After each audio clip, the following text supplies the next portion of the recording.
Hey there, welcome to Culturally Sound. I'm here with Nadim Kuttab, and he is the co-founder of EXO. How do we Xevio. Xevio? Fantastic. Yes, sir. Thanks so much for clarifying that. And let's hear a little bit more about your journey and how you rove at where you are.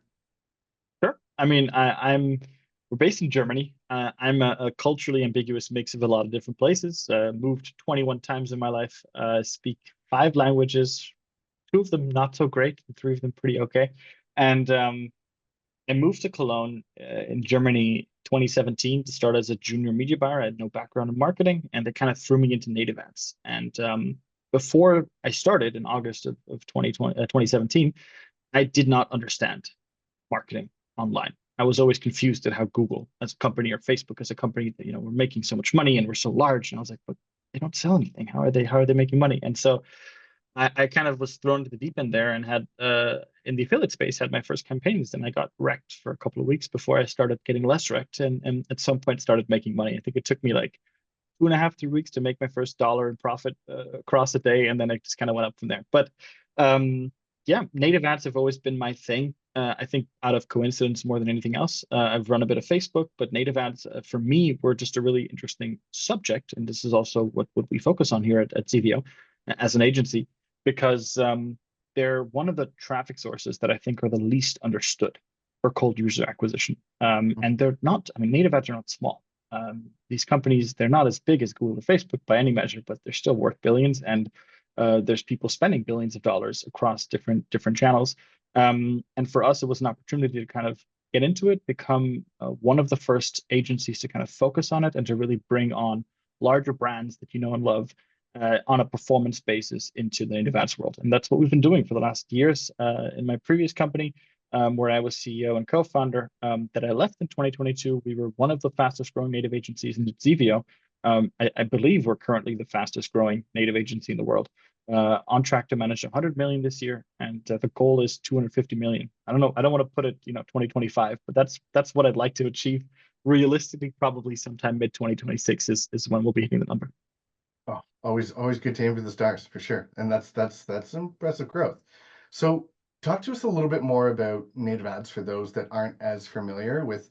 I mean, I think everyone knows, you hop on Google and you see, ads on the right side, or you're into a blog and you see ads on the page. But where do where do native ads, because those are quite different.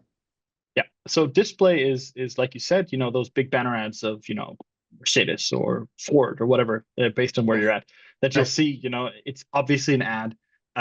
It's trying to push a product. It has a lot of branding. Very often they're not performance-based ads. And then you scroll down underneath the articles and you'll see recommendations for content. And some of those recommendations are organic. They'll be, CNN will say, you click, here's 3 articles from CNN about stuff that's Mhm. currently going on. And underneath those ads, you'll have what we call native ads, or what are called native ads because they're native in their look and feel. They look like an organic post, but they're ads. So they'll be in the same look and feel as those organic slots above them. And you buy them on a CPM basis, like you do with most advertising nowadays. You pay a CPC, and then based on your CTR, you go into the auction with a CPM. And those ads are extremely effective at selling a story. So we run native ads exclusively with content pages behind them because people are browsing content, so they want to read.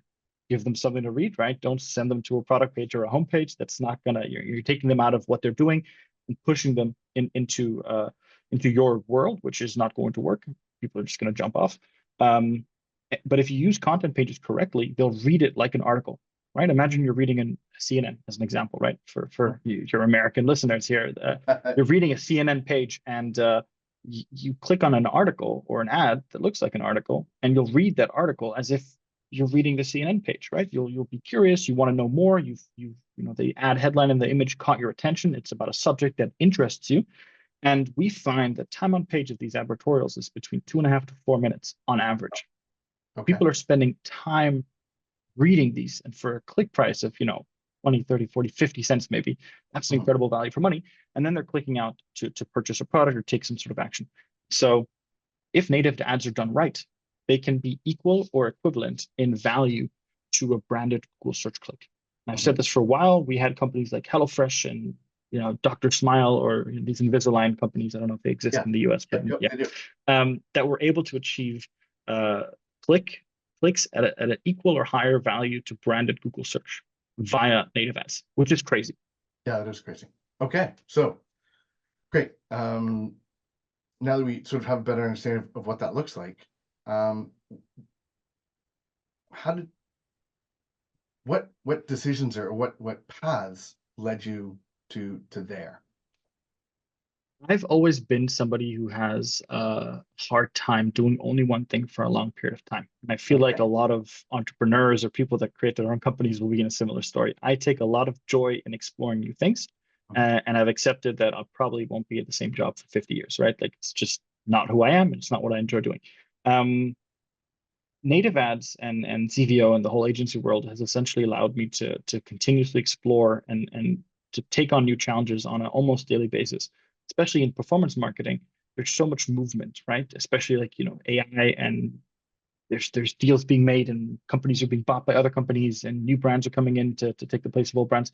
There's so much movement in the marketing world that it never really gets boring. And I think that's what really appeals to me. And I think it's why we're successful as a team, is because we all take great joy in exploring new things, trying new things, failing more often than not. Because marketing is, I feel like, 90%, falling on your face and getting up again. And really just playing around and having fun. I've never had a job that I've enjoyed so much. I'm not that old. I'm 31, right? So it's not like I've had 30 jobs before. But in the previous jobs that I've had before I came into marketing, it was always a little bit of like a 9 to 5. Mhm.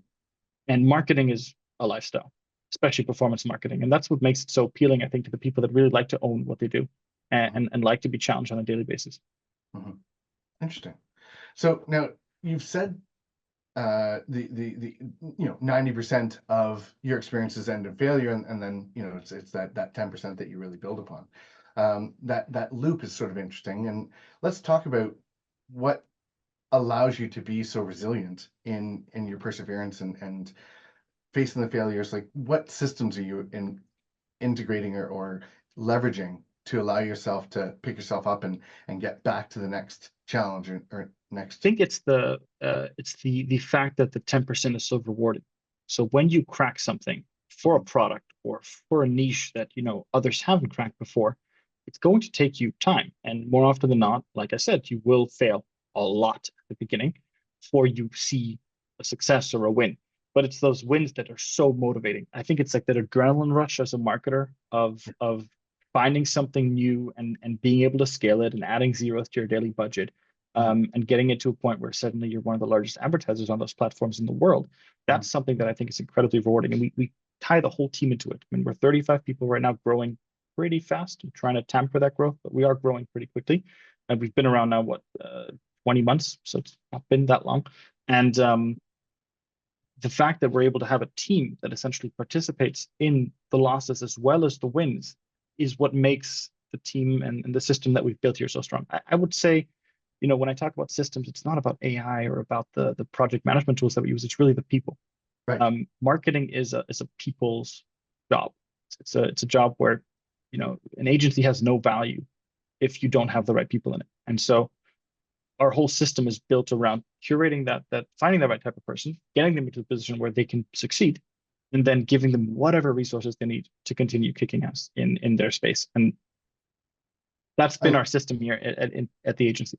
that's and that's exceptional. So how do you, I mean, when you're faced with 90% failure, and how do you maintain those the hype or the excitement within your team, um to keep them motivated and keep them focused on the goal and keep them energized and looking forward and as excited as you are, clearly, about the product and what you're doing. I think it's a culture that has to come from the people that are driving the company forward. I have three co-founders. We created this company in a bit of an atypical way. Everybody got a quarter of the company, and we said, you know what, we're going to do this together as equals rather than having some sort of equity difference between the founders. And these four individuals, including myself, are really the people that get up there every day and say, okay, you know what, that didn't work, but we learned something. We look at the data, we look at the scroll depth, we look at the performance, the install rate, whatever, and we were able to identify areas where it did work, right? Every failure is only a failure if you don't learn anything from it. So by spinning these failures into things that we can take, actionable items that we can use for future tests, that's the exciting part, I think, for a lot of the team. Because sure, they'll have spent a day preparing something and it'll just completely fall flat. But the ad CTR was super high. Sure, the conversion rate was terrible, but the ad CTR, the idea is catching people's attention in the native feeds. So let's build on that. Let's change what's behind the ad. Let's change the creative, but let's keep the theme of what that ad was the same, and let's build something new behind it. And I think it's these unlimited opportunities, the fact that in the native space there's no black box. You can dissect the data, and I can see, okay, I know why something failed. Can I fix it? That depends on what it is that failed, right? Maybe the product is just the wrong product, and that's also a learning. And you move on with your life and find something else. But oftentimes it's something in the funnel that we can take apart as a team and start working on. And it might take a week, it might take a month, but it always gets better. It always works to some degree. Even if the learning is, this isn't the right client for us, we need to move on. We can tell the client that and leave on good terms, and them knowing, hey, I need to change my value proposition. I need to change my product for native ads to work on a performance basis. And so, I mean, in a lot of verticals, that conversation is really challenging, right? And having not only hey, you know, this didn't work, this didn't work, this didn't work, but this did. So let's hone in and let's focus on that. But then the inverse, where the client maybe isn't the right fit, and you've got to have that conversation with them, you know, and end on good terms. Firing a client is never an easy task. That's really challenging. So I how think do you, it's please? I think it's the word firing has a very negative connotation, right? Right. I say handing over a client the learnings that we've generated and Mhm. then explaining to them why they should stop spending their money on a channel that's probably not going to bring them further. So it's very much about spinning it in a way, not even lying, it's the truth, right? Sure. We're not able to spend your money effectively. And if you continue spending your money with us or with somebody else in this channel, it's probably going to be a waste. And most clients, not all of them, but most clients will take that information, be grateful that they've tested it in a relatively cost-effective and quick manner without high overheads and huge fees. And oftentimes we have clients that we've offboarded come to us later and be like, guys, I have a new product. Let's try it again. So Mhm. it's not even like it's not a divorce. It's not a way of, you know, we're parting ways forever. It's much more of like a, hey, this thing here, not the right thing. Yeah. But if you have something in the future that you think was more fit for the broad audience that can read your native, let's talk. Yeah, no, and I love the reframing, and you're absolutely right. Firing was absolutely the wrong term, but that's sort of the industry understood, right? Phrase is, you know, we gotta fire those clients. So I really Let appreciate, go of a client. Yeah. yeah. I really appreciate your spin on that.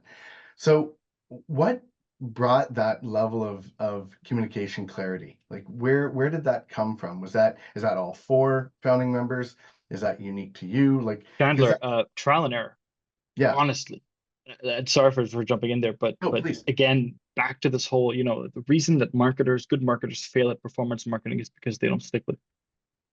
It's not hard. It just takes time to understand it and to the nuances of the niche that you're doing. And whether it's Facebook or Google or native, it doesn't matter. Everything has a different approach. And you need to learn that approach for the products, for the geo, for the vertical that you're running in order for you to be an effective marketer on the channel. And it's the same with communicating with clients. I mean, we've onboarded hundreds of different projects over the last half a decade. Mhm. A lot of those projects didn't work. I mean, we've gotten better at filtering those out before they get started and just having a conversation before the client spends a dollar to explain to them why we think this project won't work and why we're not the right agency for them. Some clients don't listen and try it and fail elsewhere. Fine. I've done my job. I've tried my best, right?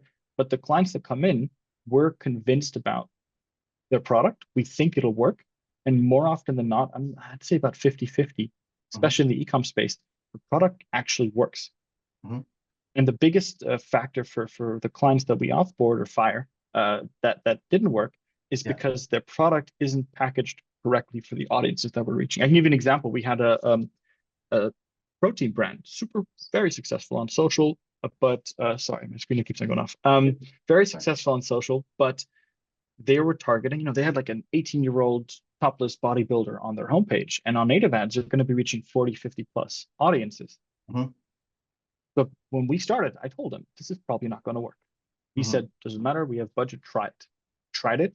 Guess what? Everything was great until they got to the product pages where they saw this 18-year-old bodybuilder, with the protein mix. Of course, it didn't work. But it's one of those things where we now actively just say no to projects where we're not, I'd say 80% sure that there's a chance of success. Hmm. Hmm. Interesting. So you touched on the intersection of AI earlier, and the introduction of AI, and shortly thereafter it was, oh, the CMO is dead. There's no longer a need for a CMO. Marketing team, forget it. Just hand it all over to AI. What's your take on that? Is that Couldn't disagree more. I think the only perfect? reason that we're successful as an agency is because we leverage the AI tools that we have with very strong individuals. I think that if you rely on AI, you aren't going to innovate.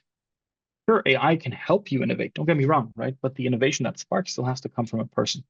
Mhm. And I think we're a while off before AI takes over from marketers. On the contrary, I think the good marketers are going to leverage AI to become more efficient and better at what they do, will Mhm. become even stronger. And that gap between a mediocre brand that's running in-house marketing without a lot of talent versus a killer performance agency or an individual that does performance marketing is going to get wider. So the demand for these high performing individuals will spike Mhm. for sure because the Mhm. difference between a good marketer and a great marketer is just going to get wider.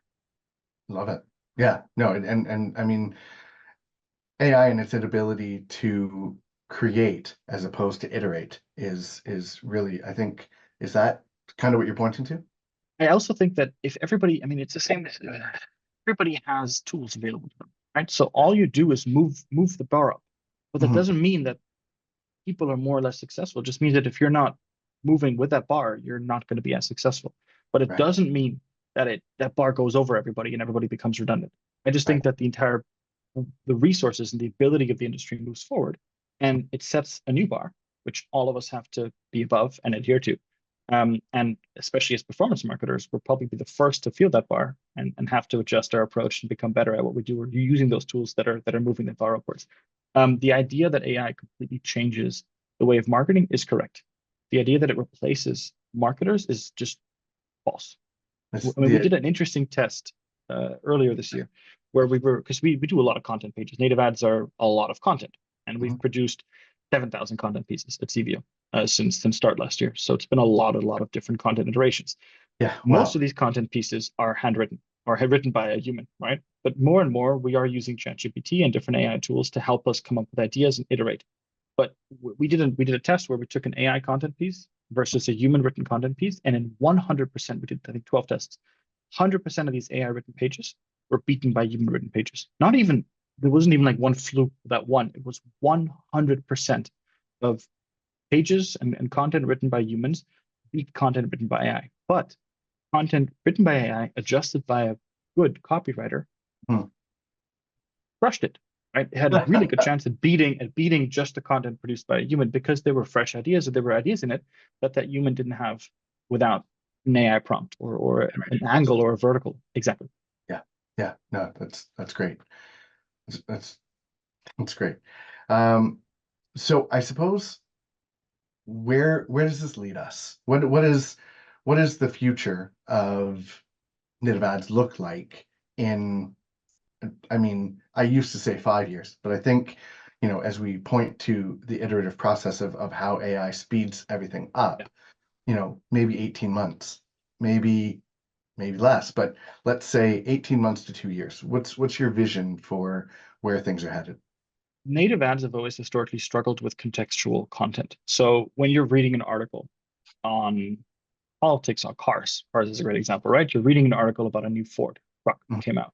Mhm. You currently will be served some ads that have something to do with cars, but that content is going to be written by a person that is running broad on 30 different publishers or 300 different publishers. So the content isn't going to be specific to what you're currently in the mindset that you're currently in. I think with AI, we're going to be seeing a shift in very, very quickly changing content pages based on the user that's clicking on them.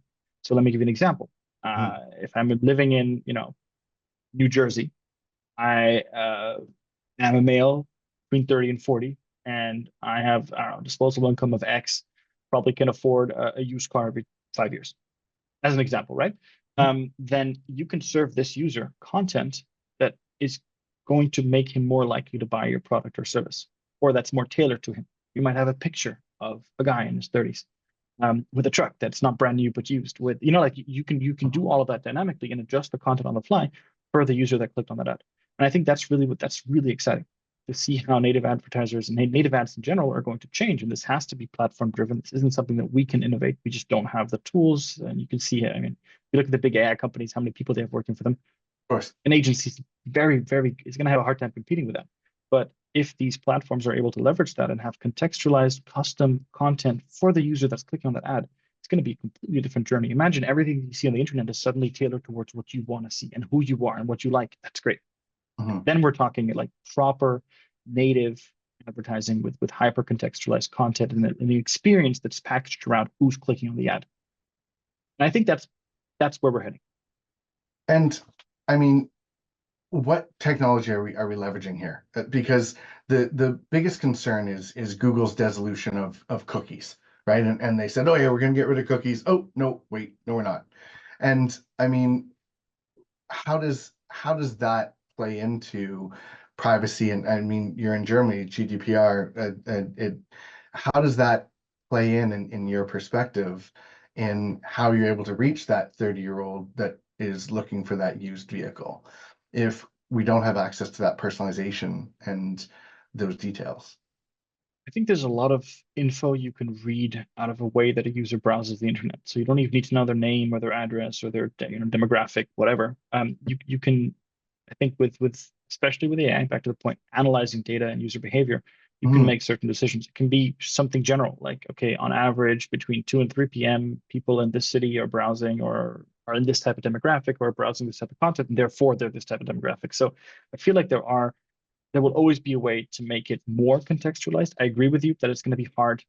What I just told you with this, 32-year-old that liked these cars, that had, it's going to be hard to do that, especially in Europe with GDPR, and Germany is a whole other case of private. I mean, it's extreme here, but I do feel like, especially in the US, we're going to start to see more and more of this targeted advertising that is, at the end of the day, I think, good for the user, gets content that is more in line with what he wants to see, that is more tailored towards who he is.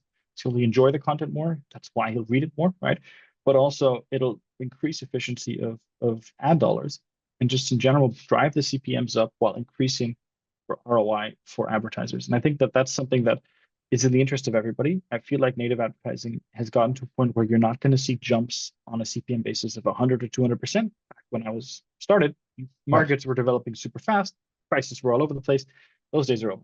But with the introduction of more targeted advertising, and especially advertising that is tailored towards the type of people that are reading that ad, you can charge more for that ad because it has a higher value, and therefore you're going to see those jumps in the future, I think, for native advertising. I think a lot of people ask me, like, Nadim, do you own Taboola stock? Do you own Outbrain stock?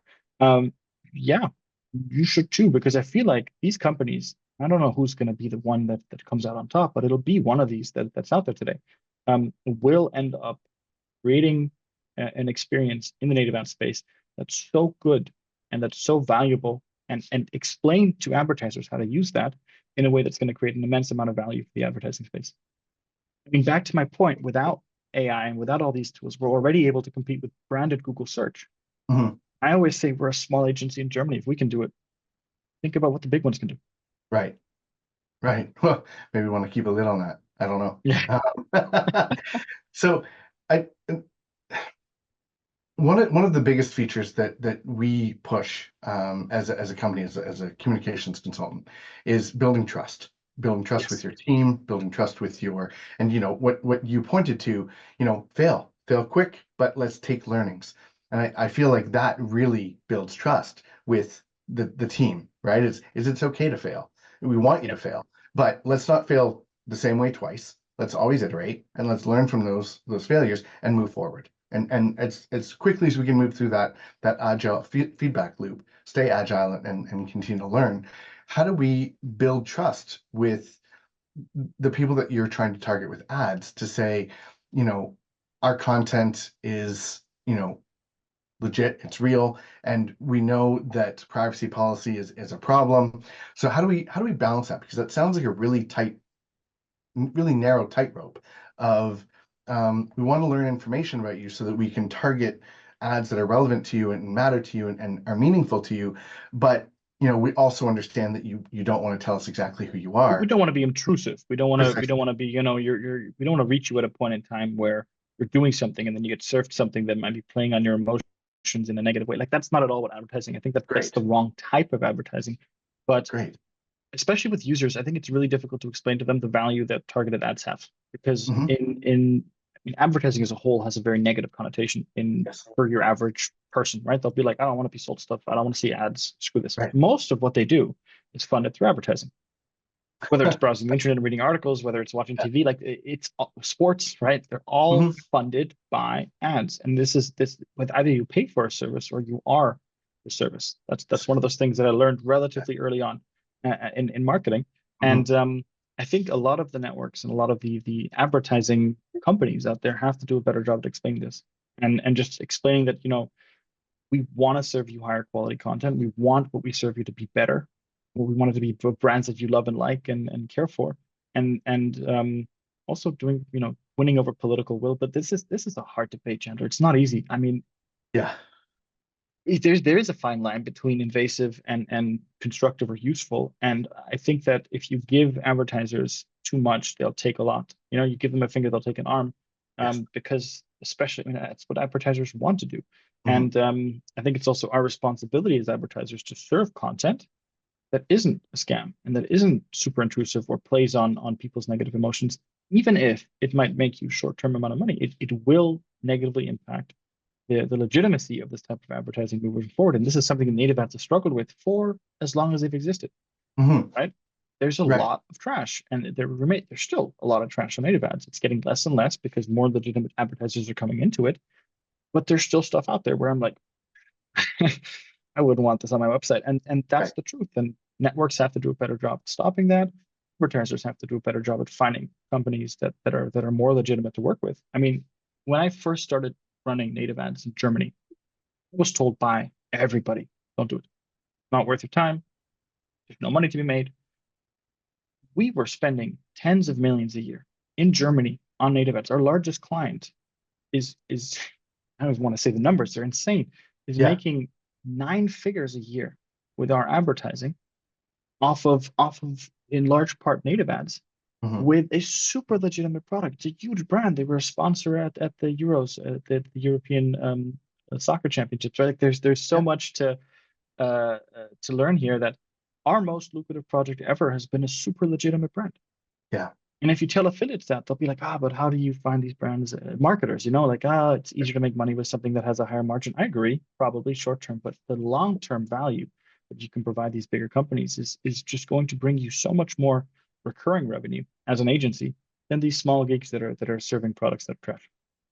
So I've been, I forget what I was watching. I think it was some show on Netflix, but it spoke to we've always had this adage of survival of the fittest, right? You have to, yeah, always have to be on the attack. You always have to be aggressive. You always have to be assertive.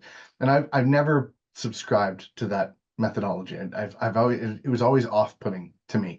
I was always the collaborator, the supporter, the helper, the hey, you're struggling, let's look at and let's talk about, and that type of nature. And what I was watching was pointing to the idea of the concept of survival of the friendliest, and how that's actually better served society over the long term, like you're saying, where dogs, for instance, were they became a companion. They sniffed out danger. They helped find food. They were super collaborative in their relationship, and in return, we treated them well. We Well, fed them, we cared for them, we did all of the things that we needed to do to keep them healthy and supportive in that nature. And so when you look for a partner, and this sort of long-winded tie around to what you were sharing, looking at that client of yours that had this great legitimate product, is that sort of a key component to clients that you work with, and is that a key aspect that you look for where there's legitimacy and honesty and um, purity in the product that they're looking to offer and you're looking to I support? think I think advertisers, and I mean brands that work with advertisers, are often very hesitant to share stuff with you, Mm-hmm. right? So the way that I do a lot of the sales in our team. I'm not alone now. We have very strong sellers, but the way that we generally position ourselves is that we're a very transparent partner. Mm-hmm. We do that at the very beginning in the way that clients understand. So no setup fee, no commitment, no bullshit, whatever expenses for literally we go into this project with risk. We're Full not trust. going to make money in the first month, right? Mm-hmm. And I tell clients that I'm like, you know what? You're going to be spending 10 or 20 grand on a test. I'm earning like 2, 3, 4K off of that test, and my costs are probably close to 7 or 8. I'm not going to make money either. Right? Let's do this together in the interest of the long-term partnership and build and grow together. And the fact that I can go into a partner and I can tell that partner this isn't going to work before they spent the 10K, before they've even spent 5, and just tell them, listen, our results are not there. This product is not performing. Let's cut the test now. Sure, that's going to cost me money. It'll save the client money. But in the long term, that client is much more likely to recommend what we do, come to us again with another product or a service. I mean, how many people change companies? As a CMO at one company, moving it to a co-founder, the CEO of another one. This happens all the time. And so our goal has been to build ourselves as a brand that you can work with that isn't going to rip you off. And especially in a world, I don't know how it is in the US, but in Europe, agencies is quite brutal. Like they're Yeah. expensive. They'll milk whatever they can out of whatever pocket they can find Mm-hmm. in general, not all of them, but a lot of them. And so by going completely against the stream, we can build that trust because every client, every brand has already worked with agencies. So when they come to us, oftentimes they're like, I've never had this before, Nadim. How the hell are you guys like, how do you operate like this? Why Right. do you operate like this? And I tell them quite transparently because we want to work with you guys for the next 5 years, 10 years. We want to make millions with you together, ideally, right? Right. And that's only ever going to work if we're fair and transparent. And we expect the same from you. And not all clients will be fair and transparent. And then it's my job to call them out. Again, with the hard conversations. Good for you. Yep. Yeah. Okay. So how does this tie in? I mean, we sort of loosely looped it in to the internal team and culture and how that looks within your team. How do you expand upon that and how do you carry that forward with that incredible scale that you spoke to? I mean, it sounded basically like you were looking to double where you were to where you want to be within a year, 18 months on the outside.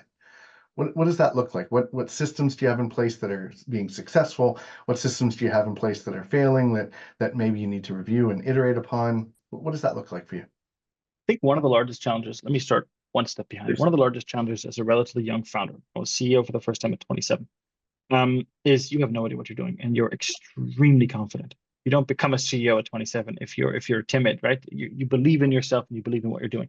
And that means that more often than not, you're going to get humbled pretty quickly. Um, the fact that we're in a position right now where I have support, I have external consultants that I talk to whenever I have a problem. I have a legal guy, I have a biz dev guy, I have a sales guy, I have a internal guy for culture, and so we have people that we can go to Mhm. and ask support with that understand our scenario and that have been working with us for years.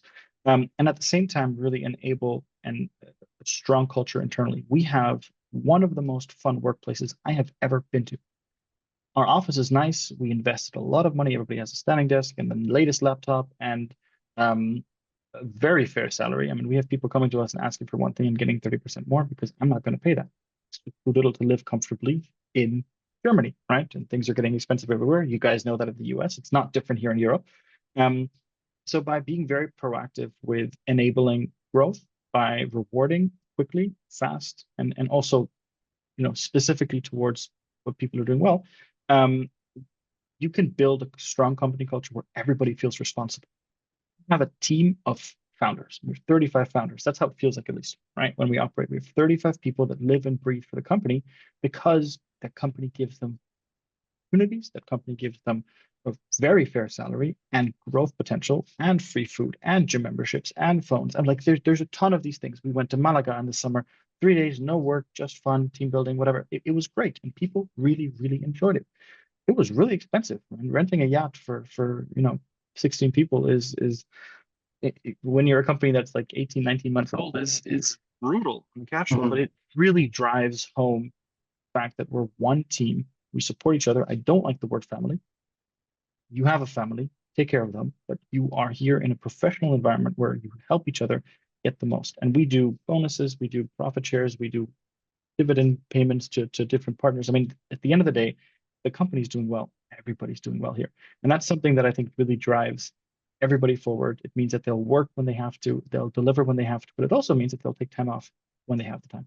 But I don't care if it's 1 p.m. on a Friday and you're done with your work. See ya. Yeah. Nobody cares. Yeah.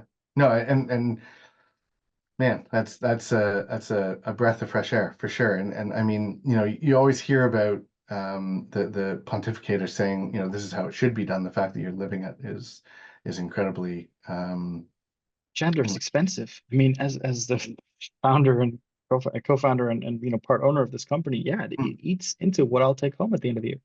And that's okay because I know that next year we're going to take home more. But so is everybody else. Yeah. Yeah. And I think what grew or inspired that perspective in you? Like where does that come from? I've been on the receiving end. I think most people have at some point in their life, right? Unless you're like 21, straight out of college and create a company. But most people have worked before and they've seen the differences that you have between, the CEO or the founder of a company and, a junior. Also in lifestyle and the way that they carry themselves, salaries. If you have 1,000x difference, especially at a small company like we do, between your lowest paid employee and the CEO, that's not good. I have people at my company that aren't co-founders earning more money than I am. Maybe not after dividends at the end of the year, but that also depends on what we do with those dividends, right? But the salary that they take home monthly, the benefits, they might get a vehicle, like that. We really, really invest and make sure that the people are happy and those that need it have the resources and the support that they need. And that makes them incredibly good at their job. I always say you're not going to be good at anything if you don't enjoy what you're doing. And so we have people that'll join for one job, realize they enjoy something else much more. We'll shift them to that role, bring in somebody else to replace them, and then 2 people are super happy at the jobs. 2 people are crushing it and professionally, and it means that you need to stay nimble. It's quite expensive as a company, and we are an expensive agency in part because we are good at what we do because of the people that we have, and those people need to be paid and rewarded and incentivized and grown and nurtured, right? But I always say, especially in marketing, you're only expensive if you're not good at what you do. We could charge 100% on ad spend, and there are clients that would still be much cheaper working with us than if they did it themselves. And I think that's really what drives it home. I know the value. We can measure it as performance marketers. It's not hard to see the impact that we have on a client. If 3 months before we joined, and then a month later they've had their cost per acquisition. I could charge whatever. It's still going to be cheap. And so that gives us a lot of flexibility with our partners to also make sure that we're paid fairly and are providing value. And it funds the whole system that we have here. I don't think it's scalable to 10,000 people. Don't get me wrong, right? But I also don't think the best agencies are those with 10,000 people in them. Okay, so that's an interesting perspective. The whole idea of consolidation, right? Is everything's getting eaten up by the bigger, and we know that those bigger ships are like a Titanic, right? You can't turn them to avoid that iceberg. You've got to be able to be small and agile. So then you get acquisition of smaller teams, but then they're trying to be run by the accounting firm of the person that acquired them. They don't know the nuance and what makes them tick. I think, Chandler, part of the problem with acquisitions is you lose the people that are driving the company forward, right? I mean, oftentimes, especially if you're building a company for an acquisition, you have an intention to leave, right? You want to get out, right? As a founder, as a CEO, whatever, you don't want to stay there 20 years. That's not your goal at all. Otherwise, you'd keep doing it because it's making money and you're happy in your current role. So you're looking for that payout. And I think the challenge with these acquisitions is that people that are really important to the system often won't be valued enough in this new construct because the culture will change regardless of how they spin it during the acquisition. It's different if you're owned by a bigger agency. The pressure to perform month on month, quarter on quarter, and to grow is suddenly there. We have 2 months of no growth, but we're pairing something big. I don't care. We're great. I'm super happy, right? It doesn't have to be growth. The fact that we're growing now is an added benefit. The fact that we're profitable, great, but it's not the goal right now. The goal is to build a system and an environment that we can hit that 250 million in annual ad spend. And that doesn't work if you don't have control over your company. Where does that cap out? So where does, you're it sounds like you're suggesting, you get too big, you lose that nuance. I think that from culture. around 40 to 50 people, you need to change your system. And so what we're trying to do now, we will crack that number next year for sure, is essentially operate multiple companies.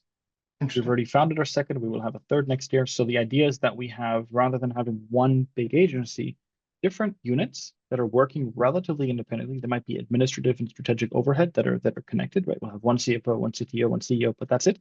The different companies are going to be operating relatively independently. There will be shared resources. There will be projects that are moving between each other. That's fine. But with it, culturally, it's essentially a team of 5 to 15 people. Those teams are unbelievably efficient. I mean, you can spend with one solid team lead and 2 juniors on the marketing side, 5 million a month. That's insane, right?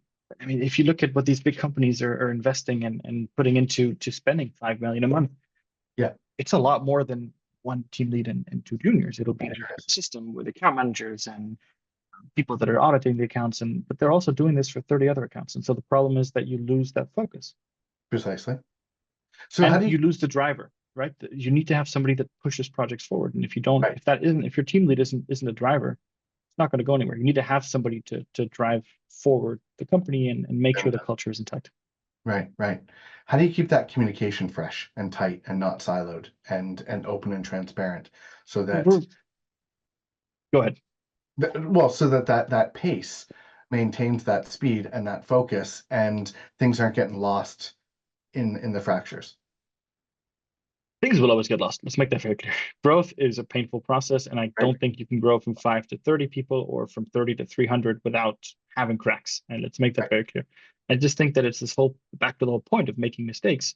I am pretty painless in trying something for a month and it completely failing and then changing again, as long as it's only a month and not a year, right? So the idea is that from a company perspective, we are extremely flexible and willing to try things and fail.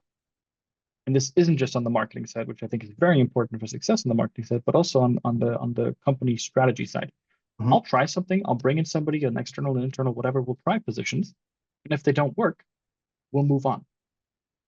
Try a project management tool or some sort of video management, video asset management tool, and we'll realize after 2 weeks, like, oh, this is a nightmare, it's not doing what we want, we'll move on.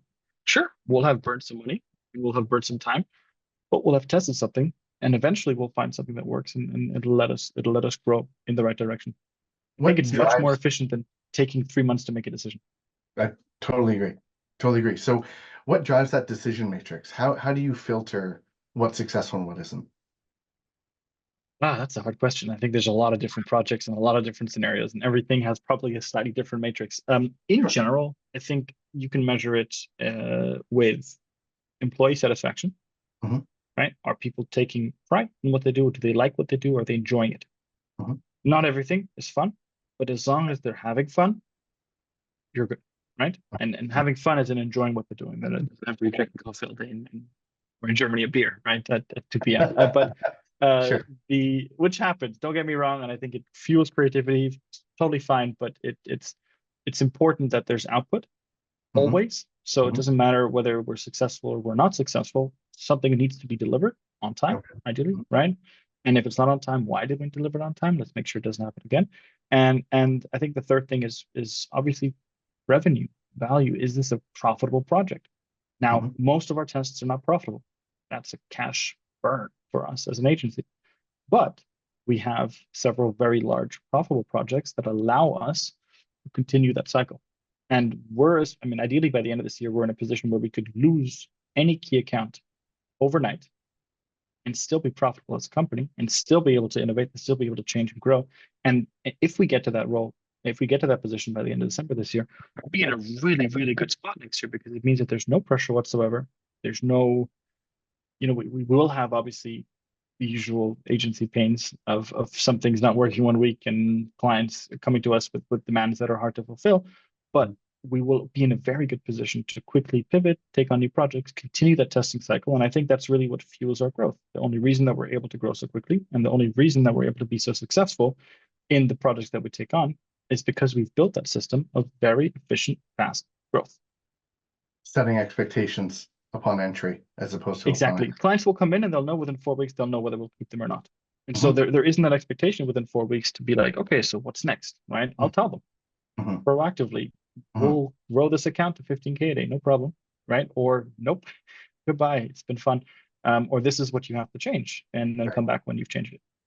Right. Wow. And I think, Chandler, one thing which I've heard this because I speak at a lot of marketing conferences and I talk to a lot of people, and a lot of marketers and affiliates ask me, Nadim, why did you move into the agency world? Right. I think in part because it's a lot more entertaining. You don't have to like struggle for your survival every day. You have some sort of longevity to what you do. Especially, it allows you to build a team. I'm a marketer who probably wouldn't love to spend his day performance buying anymore.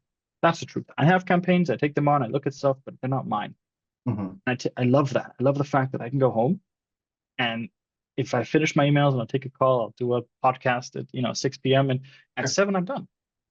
And that's not something you can do in affiliate marketing. It doesn't exist. You're always on 7 days a week, whether it's your wedding, whether it's your honeymoon, your campaigns are running. And if you don't take care of them, they'll be spending your money and losing it. And I think this is something that I think a lot of people underestimate, is there is this fine balance between money, success, and happiness. And I think a lot of people focus in the marketing world on the first two, where they're like, I want to make a lot of money, I want to be hyper successful, but are they happy? And I can tell you from experience, and I think there was an interesting, this American company that paid everybody 70 grand, right? In the company, everybody got 70K at least. Money will help you to a certain point. But whether I make a million, 2 or 10 or 20 or 30, I couldn't care less.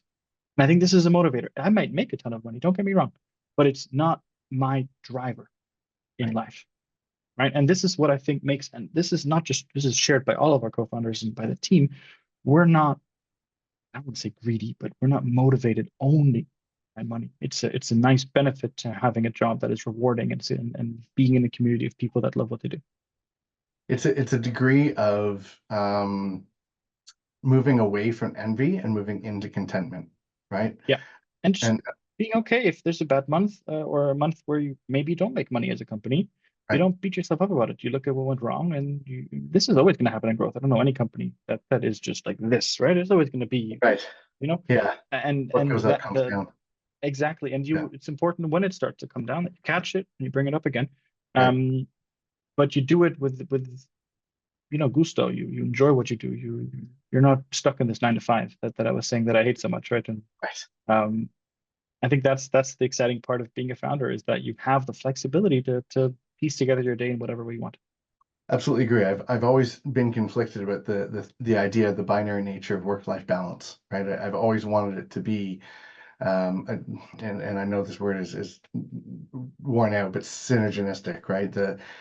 Your work is life and life is work, and there's that joy that associates to, and I've heard you use that, enjoy, many times in the importance of what your team is doing and how they're experiencing what you're providing to them as the founders.